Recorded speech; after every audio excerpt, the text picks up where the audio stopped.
नमस्कार प्यारे मित्रों, कैसे हो सभी? सभी कैसे हो? स्वागत है आप सभी प्यारे मित्रों का प्रबोध क्लासेज के यूट्यूब चैनल में। दोस्तों, आज की कक्षा थोड़ी सी लेट हो गई है, 7 बज चुके हैं और 8 बजे तक आपके बीच में कक्षा हो जाएगी, ऐसी मैं अपेक्षा करता हूँ। दोस्तों, उत्तक हम लोग कल पढ़ रहे थे और उत्तक में हम लोगों ने कल जंतु उत्तक देखा था और वो चीजें देखी थी मोटा मोटी जो कि अपने एग्जाम में पूछी जाती है और डायरेक्ट उदाहरण पूछे जाते हैं और उदाहरण के आप लोग इस प्रकार से आंसर दे सकते हो। ठीक है, तो आज हम पादप उत्तकों को पढ़ेंगे और पादप उत्तकों में भी हम लोग बिल्कुल जो है संक्षिप्त में पढ़ेंगे, इतना कोई ज्यादा महाभारत रामायण नहीं पढ़ेंगे। हम लोग उतना पढ़ेंगे जितना हमें एग्जामिनेशन में जो है वो अच्छे अंकों से पास करवा दे एग्जाम, यानी 10 में से 10 हम लोग जो है नंबर लेके आ जाएं, 5 प्रश्न हमारे करके आ जाएं। और ज्यादातर प्रश्नों में मैंने देखा है पीछे 3 या 4 प्रश्न विज्ञान से पूछे जाते थे। हो सकता है आरपीएससी इस बार हमें मौका दें और 5 प्रश्न इस बार पूछ ले। तो कोशिश करना कि इस वीडियो को पूरा देखो और कोशिश यह भी करना कि इस कक्षा को लाइक जरूर करो, क्योंकि लाइक करने से हमें आता है मोटिवेशन, और मोटिवेशन आता है तो भाई हम लोग दो चीजें एक्स्ट्रा ही बताते हैं ना। देखो, बिना वो कहते हैं ना भाई भूखे पेट भजन नहीं होते, वो वाली बात है ना। तो आराम से बड़ी शिद्दत से मैं शुरुआत कर देता हूँ आज कक्षा का। देखो, मैंने कल बताया था आपको जंतु तक, और कल जितनी बातें आज हम नहीं करेंगे। आज हम इंपॉर्टेंट इंपॉर्टेंट बातें करेंगे। देखो, मैंने बताए थे कल जंतु उत्तक, और जंतु उत्तक में मैंने पेशी उत्तक बताए थे। तो पेशी उत्तक में कुछ विभिन्न प्रकार के प्रश्न पहले पूछे गए हैं और उनके आधार पे मैं ये 5-6 लाइनें आपके सामने लेके आया हूँ। अगर आपको पूछ लें कि सबसे मजबूत पेशी कौन सी है या सबसे मजबूत पेशी उत्तक कौन सा है, तो जबड़ा पेशी। जबड़ा पेशी क्या है? सबसे मजबूत पेशी है। उसके बाद सबसे लंबी पेशी अगर आपको पूछ ले तो सारटोरियस। कौन सी? सारटोरियस। सारटोरियस सबसे लंबी पेशी, सारटोरियस। ठीक है, और सबसे बड़ी पेशी पूछे तो ग्लूटिन्स मैक्सिमस। ग्लूटिन्स मैक्सिमस। ठीक है, सबसे छोटी पेशी अगर आपको पूछे तो स्टेपीडियम पेशी। कौन सी पेशी? स्टेपीडियम पेशी। साथ में अगर सबसे लंबी पूछ लें, विसरल लंबी, विसरल लंबी अगर पेशी आपको पूछ लें तो रेक्टस एब्डोमिनस। और ये इंपॉर्टेंट है, विसरल पेशी पूछ लें, रेक्टस एब्डोमिनस। सबसे लंबी विसरल पेशी रेक्टस एब्डोमिनस, है ना। सबसे मजबूत पूछे जबड़ा, सबसे लंबी पूछे सार्टोरियस, सबसे बड़ी पेशी पूछे तो ग्लूटिन्स, और सबसे छोटी पूछे तो पीडियम पेशी। ठीक है, और सबसे लंबी पेशी पूछे तो रेक्टस एब्डोमिनस। और अगर कुल पेशी पूछ ले, कुल कितनी पेशियां हैं आपके शरीर में, तो 439 पेशियां आपके शरीर में है। ये मैं मनुष्य की बात कर रहा हूँ। ठीक है, तो ये बातें मैंने कल बताना भूल गया था, तो मैं आज बता देता हूँ। ये बातें बता दी मैंने। अब ये आराम से लिख लेना आप बड़ी शिद्दत से। इनमें से एक प्रश्न पूछा जा सकता है और ये कई बार प्रश्न ऐसे पूछे गए हैं। अब आज अपने मुख्य जो चर्चा करेंगे वो आज करेंगे हम लोग पादप उत्तकों के बीच में। और पादप उत्तकों के बारे में जब हम चर्चा करते हैं तो हम लोग 2 उत्तक पढ़ते हैं। और आज की कक्षा ज्यादा लंबी नहीं करूंगा, आप टेंशन मत लो, है ना। पिछली कक्षा को आपने बहुत अच्छा प्यार दिया, 500 सब्सक्राइब पूरे करवा दिया आपने। और जिस जिस बच्चे ने अब तक सब्सक्राइब नहीं किया ना, सब कर देना भाई, है ना। सब कर देना। एकदम अच्छा मटेरियल में साइंस का लेके आऊंगा। मेरे पास एक जो है सूचना आई है और सूचना के तहत मैं आपको बता रहा हूँ कि जल्द ही एनसीईआरटी का मटेरियल हमारा लगभग तैयार हो चुका है। हम लोग पूरी पूरी एनसीईआरटी उसमें पढ़ा देंगे। तो आप अभी सब्सक्राइब कर लो, कहीं जाओ मत हो, अभी सब्सक्राइब कर लो। टेलीग्राम चैनल हमारा ज्वाइन कर लो, प्रबोध क्लासेज। इसके चैनल में ही आपको इसकी लिंक मिल जाएगी कहीं ना कहीं, है ना। और इसके कमेंट में मैं आपको दे दूंगा। चलो, पादप पुस्तिकाओं पादप पुस्तकों में जो है 2 प्रकार के टिश्यू हम लोग पढ़ेंगे। एक का नाम है विप ज्योतिकी उत्तक या मेरिस्टमेटिक, और एक है स्थायी उत्तक जिसको परमानेंट टिश्यू भी बोलते हैं। 2 प्रकार के उत्तक पादप कोशिकाओं में, एक तो विप ज्योतिकी उत्तक और एक स्थायी उत्तक। विप ज्योतिकी उत्तक और स्थायी उत्तक कौन से? विप ज्योतिकी उत्तक और स्थायी उत्तक दोनों ही याद कर लो, मेरिस्टमेटिक टिश्यू और परमानेंट टिश्यू।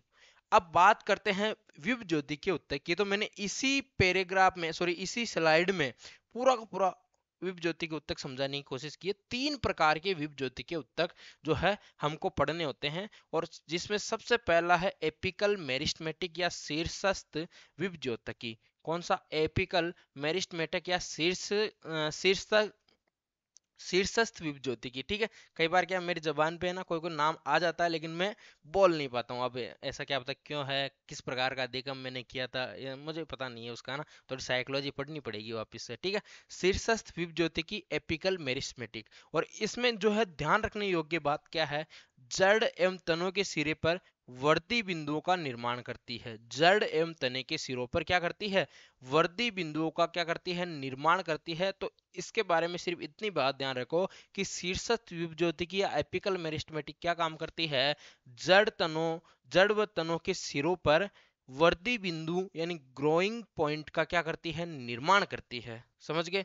अगर बात करें अंतर्वेशी विप ज्योतिकी की, जो इसका दूसरा प्रकार है, ये क्या करती है? घास के पर्व, जिसको पर्व को क्या बोलते हैं? एक तो नोड होता है और एक क्या? इंटरनोड होता है। नोड यानी क्या होता है? पर्व संधियां, है ना, और इंटरनोड यानी पर्व, है ना। अब देखो ये क्या करती है? घास के इंटरनोड पर क्या करती है? इक्विसिटम जो होता है ना, उसके तने के आधार पे पाई जाती है, घास के इंटरनोड पे पाई जाती है। साथ में अपने पोदीना हो गया, पोदीने पे इंटरनोड या पर्व संधियों पे जो है ये पाई जाती है। साथ में जो है पर्व संधियों के नीचे, जैसे पाइनस हो गया, है ना, चीड़ जिसको बोलते हैं, उसके आधार पर ये पाए जाते हैं। तो ये कहाँ कहाँ पाए जाते हैं? इक्विसिटम, है ना, इंटरनोड पे मुख्यतः पाए जाते हैं, तने के आधार भाग पे पाए जाते हैं, है ना, तने के आधार भाग पे पाए जाते हैं। पुदीना हो गया, पुदीना जो जानते हो ना, पुदीना हो गया, है ना, अपने पर्व संधियां हो गई, और उनके नीचे जो है चीड़, चीड़ जिसको पाइनस बोलते हैं, उनके आधार पे ये पाए जाते हैं। और ये काम क्या करते हैं आपको पता है? ये काम करते हैं पौधों के भाग की लंबाई को बढ़ाते हैं। पौधों के भाग की लंबाई को बढ़ाते हैं। उस भाग की लंबाई को क्या करते हैं? बढ़ाते हैं। जैसे तने में है तो तने के भाग की लंबाई को ये बढ़ा देंगे। ठीक है, तीसरा प्रकार का पार्श्व विप ज्योतिकी, जिसको लेटरल मेरिस्टेमेटिक बोलते हैं। क्या बोलते हैं? लेटरल मेरिस्टेमेटिक बोलते हैं। सबसे पहले एक बात इसमें ध्यान रखो कि तनों तथा जड़ों के पार्श्व दिशाओं में होती है। तनों तथा जड़ों की पार्श्व दिशाओं में होती है। जैसे ये हमें एक एग्जांपल के तौर पर देखते हैं। जैसे ये अपने पास विप ज्योति के उत्तक का उदाहरण है, और इसमें सबसे पहले ये ऊपर वाला भाग शीर्षस्थ जिसको बोलते हैं, शीर्षस्थ, है ना, एपिकल मेरिस्टेमेटिक शीर्षस्थ भाग है, वो वहां पाया गया। फिर उसके बाद में बीच वाला भाग, जिसको हम लोगों ने क्या बोला? इंटर कैलरी, है ना, इंटर कैलरी, है ना, या फिर इसको हिंदी में क्या बोलेंगे? अंतर्वेशी। ठीक है, अंतर्वेशी। और ये कहाँ पाया गया? मध्य में पाया गया, मध्य में पाया गया, है ना। और इसके बारे में मैंने क्या बताया आपको? ये कहाँ पाया जाता है? तने के आधार भाग पे। देखो साफ साफ दिख रहा है यहाँ पे, तने के आधार भाग पे ये पाया जाता है। और साथ में अगर लेटरल मेरिस्टेमेटिक की बात करूं, है ना, तो ये कहाँ पे पाया गया? देखो जड़ों में पाया गया। और ये साथ में कार्य क्या करता है? साथ में क्या कार्य करता है? जड़ के तने और मोटाई में क्या, जड़ व तने की क्या मोटाई में वृद्धि करता है। एक तो क्या करता है अंतर्वेशी, तो लंबाई में वृद्धि करेगा, लेकिन पार्श्व विपज्योतक जो है लेटरल मेरिस्टेमेटिक जो है, वो जड़ व तने की मोटाई में वृद्धि करेगा, उसकी मोटाई को बढ़ाएगा। और ये पाया कहाँ पे जाएगा? कोर्क कैम्बियम इसमें पाया जाएगा। क्या पाया जाएगा? कैम्बियम, वो कोर्क कैम्बियम इसमें पाया जाएगा। तो ये तीनों ही प्रकार के विपज्योतक ध्यान रखो। शीर्षस्थ विपज्योतक जो क्या जड़ व तनों के सिरों पे पाया जाएगा, और वर्दी को बढ़ाएगा, ग्रोइंग पॉइंट का क्या करेगा? निर्माण करेगा। और उसके बाद में अंतर्वेशी क्या करेगा, है ना, अंतर्वेशी इसकी भाग की लंबाई को बढ़ाएगा। ठीक है, साथ में पार्श्व विपज्योतक क्या करेगा? तनों व जड़ों की पार्श्व दिशाओं में पाया जाता है, और क्या करेगा? जड़ व तने की मोटाई में वृद्धि करेगा। समझ में आ गया? अब आगे बात करते हैं स्थायी उत्तक, है ना। एक तो अपने क्या पढ़ा?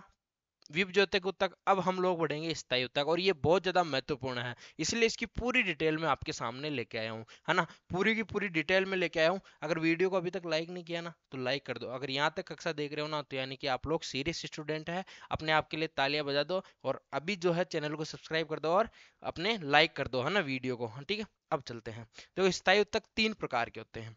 सबसे पहले हम लोग पढ़ेंगे साधारण उत्तक। फिर देखो जटिल उत्तक और विशिष्ट उत्तक, तीन प्रकार के होते हैं। सामान्यतः दो प्रकार के होते हैं, उसको सिंपल उत्तक बोल दो और कॉम्प्लेक्स टिश्यू, सिंपल टिश्यू और कॉम्प्लेक्स टिश्यू, दो प्रकार के होते हैं। लेकिन एक विशिष्ट टिश्यू प्रकार का भी विशिष्ट या स्पेशल टिश्यू भी इसमें पाए जाते हैं, ठीक है। स्थायी उत्तक में कौन कौन से होंगे? साधारण, जटिल और विशिष्ट, साधारण, जटिल और विशिष्ट, ठीक है। अब देखो ये जो साधारण उत्तक है ये क्या होंगे? एक ही प्रकार की कोशिकाओं के बने होते हैं। सबसे पहले ध्यान रखो, जिसमें एक तो मर्दूतक आएगा, एक स्थूलकोण उत्तक होगा और एक दृढ़ोत्तक आएगा। अभी इनकी डिटेल भी हम लोग पढ़ेंगे, है ना। पेरेनकाइमा, कोलेनकाइमा और स्क्लेरेनकाइमा, ठीक है, तीनों ही प्रकार के होंगे। साधारण उत्तक में कौन कौन से आएंगे? मर्दूतक, स्थूलकोण उत्तक और दृढ़ोत्तक, मर्दूतक, स्थूलकोण उत्तक और दृढ़ोत्तक, ठीक है। अब जटिल की बात करते हैं। जटिल में एक तो आपका जाइलम हो गया, जिसको दारू जाइलम बोलते, दारू बोलते हैं हिंदी में, और जाइलम, और अपने जो है फ्लोएम आ गया दूसरा, है ना, फ्लोएम, है ना, और या पोस्वा है, ठीक है। और विशिष्ट तक में एक तो ग्रंथिल, जितनी भी प्रकार की प्लांट की जो ग्लैंड्स होती है वो, और साथ में जितने भी प्रकार के अपने लेक्टस वगैरह जो स्त्रावित करती है वो, उसको रबर सीरी उत्तक भी बोलते हैं, ना, लेक्टी लेक्टिफेरस टिश्यू भी उसको बोलते हैं, ठीक है। अब देखो हम लोग साधारण उत्तकों की तरफ चलते हैं, ठीक है। आराम से पढ़ो, आराम से, कोई दिक्कत नहीं है। साधारण उत्तकों में सबसे पहले हम लोग पढ़ेंगे मृदुतक। मृदुतक के बारे में क्या क्या ध्यान रखना है ये देखो, है ना। ये 7-8 लाइन आप लोग मृदुतक के बारे में ध्यान रखो, आपका प्रश्न वहीं से बन जाता है। समव्यासी होता है, यानी व्यास क्या होता है? समान होता है इसका। डायमीटर क्या होता है? समान होता है। साथ में थिन वॉल होती है इसकी, थिन, ये जो व्यास होगा ये समान होगा, साथ में जो वॉल होगी ऊपर वाली ये क्या होगी? पतली होगी, थिन होगी, है ना, पतली या थिन होगी, ठीक है। साथ में ये अंडाकार होता है, गोल होता है और बहुभुजी होता है। अंडाकार होता है, गोल होता है और बहुत सारी भुजाएं इसके पाई जाती है। इसमें जो है इंटरसेलुलर स्पेस पाया जाता है, अंतर कोशिकीय स्थान जिसको बोलते हैं वो पाया जाता है। साथ में जो है इसको एक और बात ध्यान रखो कि पौधे के कोमल भाग में ये अधिकतम पाया जाता है। तो डायरेक्ट यहाँ से प्रश्न बनता है कि पौधे के कोमल भाग में जो है अधिकता से कौन सा टिश्यू पाया जाता है? तो मृदु तक। मृदु, मृदु यानी कि कोमल, सरल भाषी, मृदुभाषी, आपने सुना होगा ना, मृदुभाषी, कोमल भाषी, ये अपने कहाँ पाया जाएगा? कोमल भागों में पाया जाएगा। मृदु है तो मृदु कोमल कोमल भागों में पाया जाएगा। जैसे कोई तना है, अब ये तो हार्ड पार्ट है, अब ये हार्ड पार्ट में मृदु तक नहीं पाया जाएगा, है ना। अभी कोमल तने की मैं बात करूं, कोमल तना है, ऐसा लचीला, ऐसे ऐसे मुड़ा दो आप, बिल्कुल अपने जो बच्चा बच्चा प्लांट होता है ना, बेबी ट्री होता है, अब उसको आप कितना ही घुमा दो, कितना ही घुमा दो, उससे क्या होगा? वो टूटेगा थोड़ी? नहीं टूटेगा, क्योंकि उसमें कौन सा उत्तक पाया जाएगा? मृदु तक पाया जाएगा। और ये क्या करेगा? ये खाद्य पदार्थों का जो है स्टोरेज करता है ना। इसमें वसा होती है, प्रोटीन होती है, जितने भी कार्बोहाइड्रेट होती है, मंड होती है, स्टार्च होती है, उनका क्या करती है ये? उनका क्या करता है? ये स्टोरेज करता है ना, यानी संग्रहित करता है। और कुछ मांसल तनों तथा पत्तियों में मर्दूतक कोशिकाएं जल संग्रह का कार्य करती है। कुछ जो मांसल पौधे पाए जाते हैं वहां क्या करती है? जल का भी स्टोरेज करती है ना। जैसे नागफनी हो गई, नागफनी, अब जैसो देखो, नागफनी हो गया, ग्वारफाटा हो गया, यूफोरबिया हो गया, ये कहा रेगिस्तान में उगने वाले प्लांट है।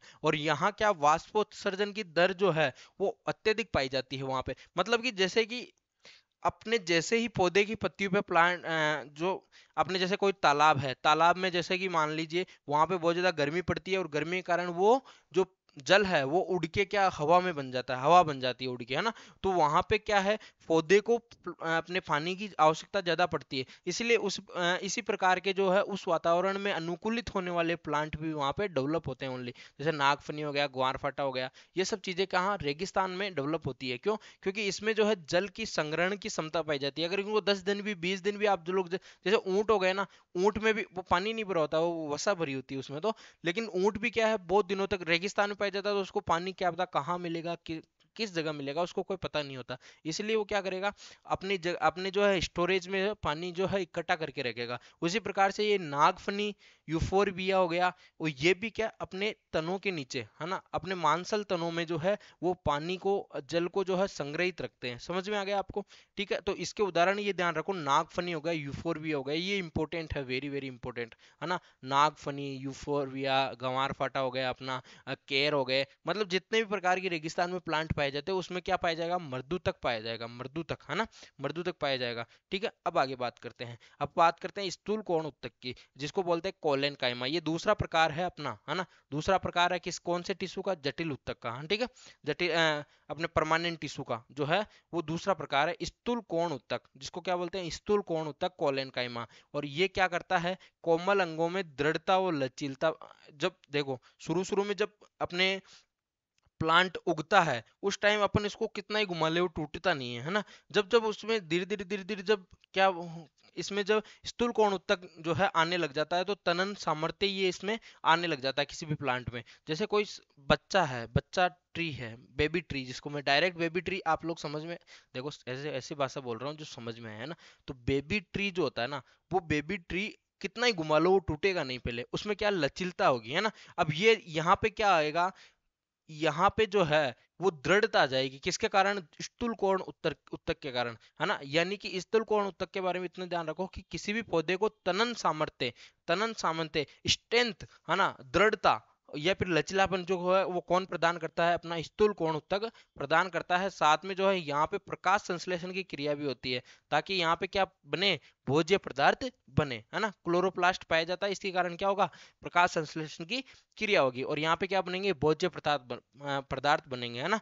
ठीक है, दृढ़ोत्तक, दृढ़ोत्तक इसका तीसरा भाग है। और तीसरे भाग में जो है इसमें मुख्यतः बात के ध्यान रखनी, जैसे अखरोट हो गया, नारियल हो गया, है ना, इसकी जो अंतःवित्तियां होती है, अंत फल वित्तियां होती है, ये इनको जो है दृढ़ भाग, दृढ़ोत्तक से मतलब क्या, दृढ़ भाग जो होता है ना वो अपना दृढ़ोत्तक होता है। जैसे किसी अपने कोई भी नारियल हो गया, अखरोट हो गया, उनके बाहरी जो भाग होता है वो उसमें क्या पाया जाएगा, दृढ़ोत्तक पाया जाएगा। तो डायरेक्ट यहाँ से प्रश्न क्या पूछा जाएगा आपको, अखरोट और नारियल में किस प्रकार का, जो इसके बाहरी भाग में किस प्रकार का उत्तक पाया जाता है, तो डायरेक्ट आप लोग करोगे दृढ़ोत्तक या स्क्लेरन काइमा। ठीक है, इसमें ध्यान रखो कि इसमें क्या, कोशिका भित्ति मोटी व लिग्निन युक्त होगी, है ना। यहाँ पे देखो मुख्यतः कोशिका भित्ति क्या होती है, मृत आवरण है। अब ये मृत आवरण में क्या होता है, लिग्निन का जमाव हो जाता है। लिग्निन एक पदार्थ होता है जो स्त्रावित करता है प्लांट अपनी मजबूती बढ़ाने के लिए, अपनी दृढ़ता बढ़ाने के लिए, है ना, अपने आप को आधार प्रदान करने के लिए जो है, आधार की बात कर रहा हूँ मैं, बेस प्रदान करने के लिए जो है वो क्या करेगा, ये जो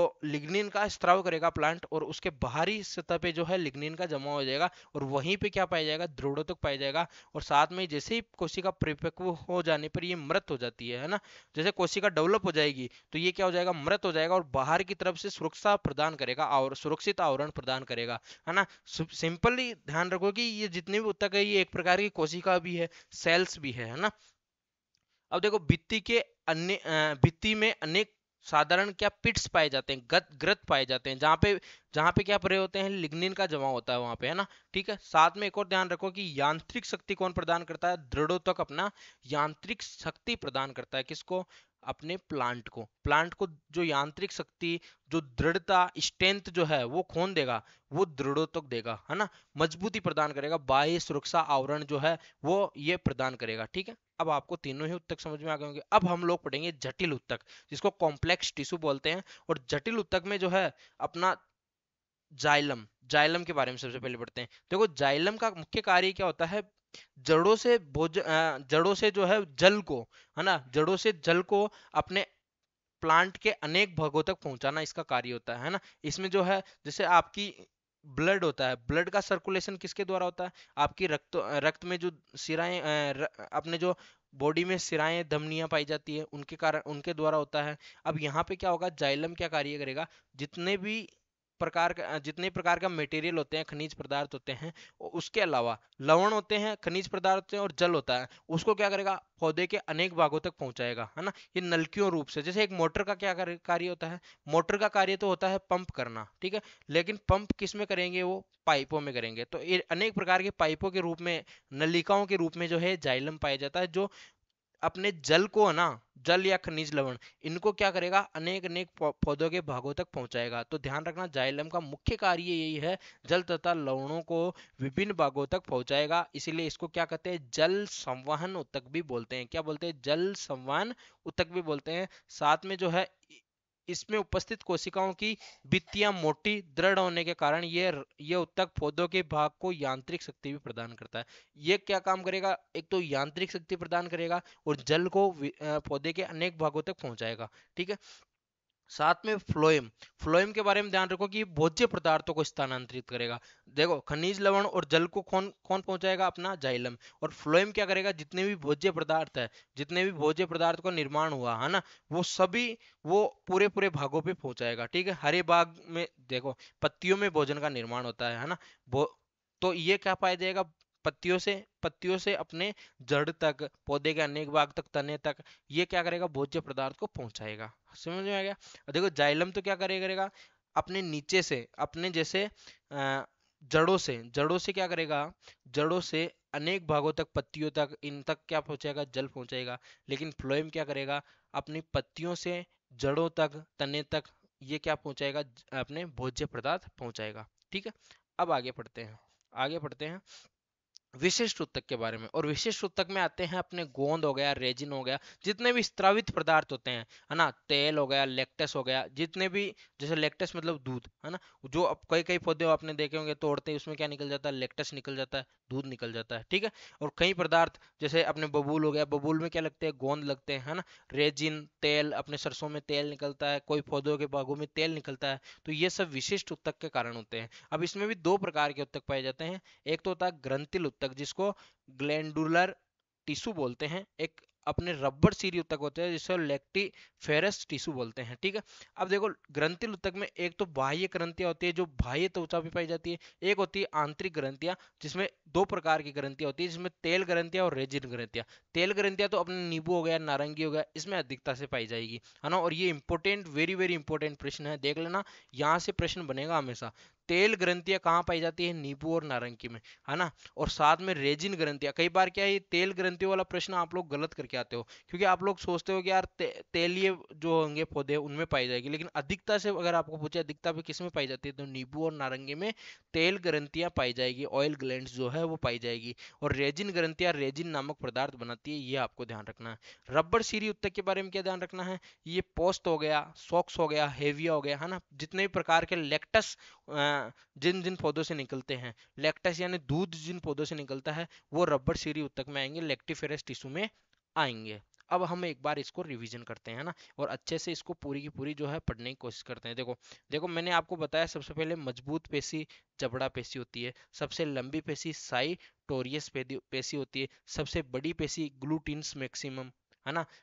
और अपने सबसे छोटी पेशी कौन सी होती है, स्पीडियम पेशी। सबसे लंबी विसरल पेशी कौन सी होती है, रेक्टस एब्डोमिनस। और कुल पेशियां पूछ ले आपको तो 639 पेशियां आपके शरीर में होती है। फिर बात करूं पादप ऊतकों में, दो प्रकार के ऊतक देखे, विभज्योतक और स्थायी ऊतक। ठीक है, अब देखो विभज्योतक ऊतक में तीन प्रकार के ऊतक पाए जाते हैं, शीर्षस्थ, अंतर्वेशी और पार्श्व। ठीक है, तीनों के बारे में डिटेल मैंने बता दिया आपको। स्थायी ऊतक की परमानेंट टिश्यू की मैं बात करूं, तो परमानेंट टिश्यू में जो है आपके अपना परमानेंट टिश्यू में मृदु तक पाया जाएगा, दृढ़ उत्तक, दो प्रकार के उत्तक पाए जाएंगे, सिंपल और अपने कॉम्प्लेक्स उत्तक। ठीक है, कॉम्प्लेक्स टिश्यू। ठीक है, अब देखो यहाँ पे मृदु तक पाया जाएगा एन पेरेनकाइमा। पेरेनकाइमा के बारे में मैंने आपको बता दिया, समव्यासी होती है, पतली भित्ति युक्त होती है, अंडाकार गोल बहुभुजी होती है, अंतरकोशी के स्थान पाए जाते हैं, पौधे के कोमल भाग में अधिकता से पाई जाती है, भोजन को संग्रहित करती है ना। अपने नागफनी हो गया, यूफोरबिया हो गया, इन सब में ये पाई जाती है। फिर हम जैसे बात करें स्थूल कोण उत्तक की या कोलेनकाइमा की, है ना, तो इसमें जो है इन उत्तकों की उपस्थिति कारण कोमल अंगों में दृढ़ता और लचीलता आती है। तनन सामर्थ्य कौन प्रदान करता है, स्थूल कोण उत्तक। साथ में जो है प्रकाश संश्लेषण क्रिया यहाँ पे होती है। दृढ़ोतक में क्या क्या होंगे, देखो दृढ़ोतक में जो है दृढ़ भाग जो होंगे, पौधे के दृढ़ भाग, बाहरी भाग, जिसमें लिग्निन का जमा होता है, वहां पे जो है दृढ़ोतक पाए जाएंगे, है ना। उसके बाद मैंने आपको बताया जटिल उत्तक, है ना, सिंपल टिश्यू और अपने कॉम्प्लेक्स टिश्यू, दो प्रकार के मैंने बताए थे आपको। सिंपल टिश्यू में अपने कौन कौन से आए, कौन कौन से, मृदु तक आ गया, मृदु तक आ गया, उसके बाद कौन सा आ गया, दृढ़ो तक आ गया, है ना, कोलेन काइमा आ गया, स्क्लेरन काइमा आ गया, और अपने पेरेन काइमा, कौन सा आ गया, पेरेनकाइमा आ गया। ठीक है, तो ये तीन प्रकार के आएंगे। फिर अगर जब जटिल उत्तक की बात करें, इसमें जाइलम और फ्लोएम आएगा। ठीक है, फिर उसके बाद में हम लोगों ने बात की विशिष्ट उत्तक की, तो इसमें जितने भी अपने ग्रंथिल उत्तक आएंगे, है ना, और अपने रबर सीरी जो लेक्टिफेरस उस टिश्यू आएंगे वो आएंगे। ठीक है, तो आज की कक्षा का समापन यही करते हैं, अपना टिश्यू जो है लगभग कंप्लीट हो चुके हैं। इसके बाद जो है कुछ प्रश्नों की चर्चा करेंगे इसके बारे में, तो आप लोग हमारे साथ बने रहें, चैनल को सब्सक्राइब करें। मिलते हैं अगले वीडियो में, तब तक के लिए राम राम सा।